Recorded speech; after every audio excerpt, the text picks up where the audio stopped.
السلام عليكم ورحمة الله تعالى وبركاته. مرحبا بكم في حصة ديوان الحماسة من فصل الجامعة الرضوية منزل الإسلام أونلاين.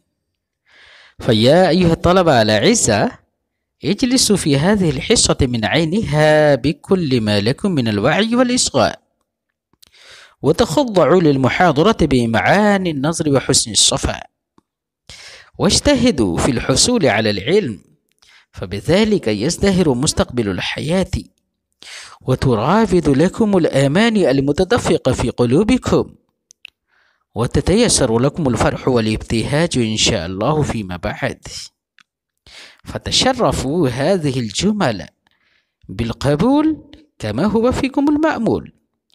أولا نقرأ العبارة فاستمعوا لها وانصتوا، ثم نوضح المفردات ونلقي عليكم معاني الأبيات. بسم الله الرحمن الرحيم. وقال رجل من بني كلب: وحنت ناقتي طربا وشوقا إلى من بالحنين تشوقيني، فإني مثل ما تجدين وجدي، ولكن أصبحت عنهم قروني. رأوا عرشي تسلم جانباه، فلما أن تسلم أفردوني. هنيئا لابن عم السوء أني مجاورة بني سعل لبوني، إلى آخر العبارة. وقال رجل من بني كلب: وحنت ناقتي طربا وشوقا. حن يحن حنينا، معناه الشوق. الحنين معناه الشوق، وشدة البكاء أيضا. حنت ناقتي أي اشتاقت ناقتي، ورغبت أو بكت بكاء شديدا. طربا وشوقا، طربا معناه هزا وشوقا وحزنا وشوقا. إلى من بالحنين تشوقيني. تشوقيني، شوق يشوق تشويق، جعله شائقا ذا رغبة. بالحنين بالبكاء الشديد. إلى من؟ يقول: إن ناقتي قد بكت بكاء شديدا حزنا وشوقا. ثم في المصرع الثاني هو يخاطب ناقته ويقول: يا أيتها الناقة، إلى من تجعلينني مشتاقا بالحنين وبالبكاء الشديد. فبين قوله حنت وبالحنين طباق جناس للاشتقاق، وبين شوقا وتشوقيني أيضا جناس للاشتقاق. فإني مثل ما تجدين وجدي، ولكن أصبحت عنهم قروني. وجدي، الوجد معناه شدة الحزن، ولكن أصحبت جعله صاحبا. أصحبت أي حينما صار صاحبا ذا صاحب. عنهم قروني، أصبحت قد أتى الشاعر صلته عن، أي عدي أصحبت بعن لتضمنه معنى الإعراض. قرون بفتح القاف. القرون معناه النفس والطبيعة. فالمعنى: فإني مثل ما تجدين وجدي. يقول: يا أيها الناقة، إني على ما أنت تجدين من الحزن والغم، ولكن أصحبت عنهم قروني. لكن قد صارت طبيعتي ونفسي معرضة عنهم، يعني الأصدقاء. رأوا عرشي تسلم جانباه، فلما أن تسلم أفردوني. العرش هو في الأصل سرير الملك أو سرير الملك، واستعيرها هنا للعرض والوقار والعزة. فهمتم؟ تسلم معناه التسلم النقصان بالكسر والفلول. جانباه أي جانب العرش، طرفان للعرش.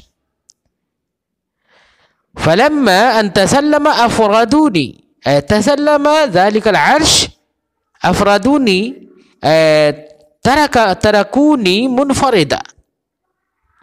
يقول رأوا عرشي تسلم جانبه، أي أولئك الأصدقاء حينما رأوا لي العزة والوقار قد كادت طرفاه متسلمة منكسرة منهدمة. فلما أن تسلم أفردوني، حينما تسلم وانكسر عرش عزي ووقاري، فقد جعلوني منفردا وتركوني منفردا. هنيئا لابن عم السوء أني مجاورة بني سعل لبودي. هنيئا هو منصوب على أنه خبر كان المحذوفة، وأني هو اسمها. يقول هنيئا مبروكا ومباركا لابن عم السوء أن ناقتي مجاورة لبني سعل، أي إني مجاور فيهم وبعيد عن الأصدقاء. فهمتم؟ يقال بالأردية، بنی کلب کے ایک شخص نے کہا میری اونٹنی حزن و غم اور شوق میں خوب روئی. پھر خطاب کرتا اپنی اونٹنی کو، اے اونٹنی، تو اپنے اس شدید رونے سے، اس شدید غم و اندوہ سے مجھے کس کا شائق بنا رہی ہے؟ فإنی مثل ما تجدین وجدی، کہتا ہے کہ اے اونٹنی، میں بھی ویسے ہی ہوں جیسے کہ تو میرے حزن و غم کو پاتی ہے. یعنی میں بڑا حزین اور غمگین ہوں، میرے دوست مجھ سے جدا ہو گئے ہیں. لیکن کہہ رہا ہے ولیکن اصحبت عنہم قرونی، لیکن اب میرا یہ نفس، میری یہ طبیعت دوستوں کی طرف مائل نہیں ہوتی ہے، بلکہ میری یہ طبیعت دوستوں سے اعراض کرنے والی ہو گئی ہے. اب مجھے تکلیف نہیں ہوتی ہے. راؤ عرشی تسلم جانبہ، میرے دوستوں نے میری عزت و وقار کے تخت کو دیکھا کہ اس کے دونوں طرف ٹوٹنے والے ہیں. فلما ان تسلم افردونی، تو جب میرے عزت و وقار کے طرف ٹوٹ گئے، یعنی میں بے عزت ہو گیا، افردونی، تو انہوں نے مجھے تنے تنہا چھوڑ دیا. ہنیئا لابن ام السوء عنی، مبارک ہو بدخلق چچا زاد کو کہ میں، یعنی میری دودھاری اونٹنی بنی سعل کی پڑوسن ہے، یعنی میں ان میں رہ رہا ہوں اور دوستوں سے دور ہوں، یہ اسے مبارک ہو.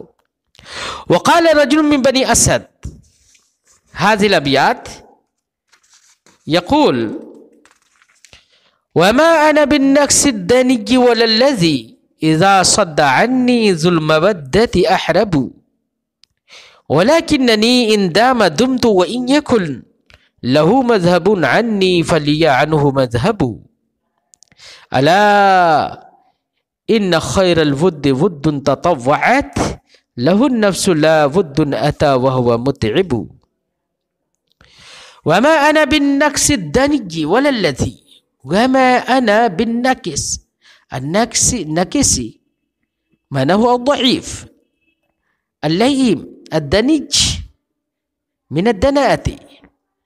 الدني فعيل من الدناءة، معناه أيضا اللئيم والضعيف. والذي إذا صد عني، صد عن أعرض عني، ذو المودة ذو المحبة الصديق. أحارب أي أنا أحارب، أنا لست كذلك.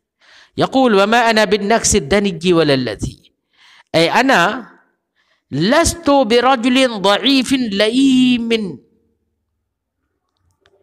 ولست أنا رجلا إذا أعرض عني صاحب المحبة والمودة فأنا أحارب عليه. أنا لست كذلك، بل حينما يقول ولكنني إن دامت دمت وإن يكن له مذهب عني فلي عنه مذهب. أي ثم يبين في البيت بنفسها، يبين أنني لي خصلة، حينما يدوم ذلك الصديق بدوام محبتي لي فأنا أدوم له بالمحبة، ولكن حينما هو يذهب عنه المحبة فيذهب عني المحبة أيضا. أي أمنا أدين ما أدان، فهمتم؟ كما تدين تدان.